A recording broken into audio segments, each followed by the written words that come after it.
जनसंवाद न्यूज, सत्य आणि विश्वासाची बातमी। अंबरनाथमध्ये भर दिवसा एका महिलेची चाकूने भोसकून हत्या झाल्याची घटना घडली आहे। या हत्येमागची इनसाइड स्टोरी आता समोर आली आहे। अंबरनाथच्या बारकुपाडा भोईरचाळ परिसरात शेजारी राहणारे सीमा कांबळे आणि राहुल भिंगारकर यांची मैत्री होती।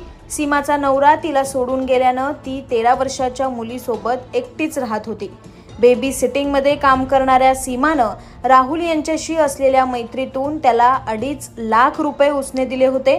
मात्र ते पैसे तो परत करू शकत नसल्यानं तिने माझ्याशी लग्न कर किंवा माझे पैसे परत कर असा तगादा लावला होता। तसंच लग्न केलं नाही तर बलात्काराची केस करण्याची धमकी तिने राहुलला दिली होती।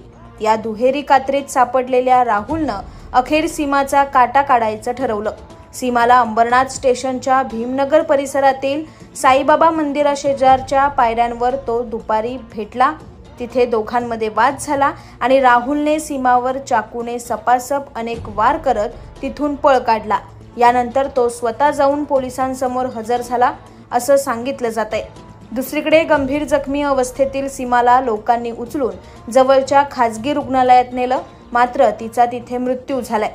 सीमाच्या पोटावर, ओटीपोटावर, मांडीवर आणि मुख्य म्हणजे छातीवर वर्मी घाव करण्यात आलेत, त्यामुळे ती वाचू शकली नाही। या घटनेनंतर शिवाजीनगर पोलिसांनी घटनास्थळी धाव घेत पंचनामा सुरू केलाय। तर दुसरीकडे राहुल भिंगारकर याचीही पोलिसांनी चौकशी सुरू केली आहे। या संपूर्ण घटनेमुळे अंबरनाथ शहरात खळबळ उडाली आहे। जनसंवाद न्यूज, सत्य आणि विश्वासाची बातमी। आजच सबस्क्राइब करून बेल आयकॉनला क्लिक करा आणि पहा ताज्या घडामोडींचा अचूक अंदाज आपल्या मोबाईलवर।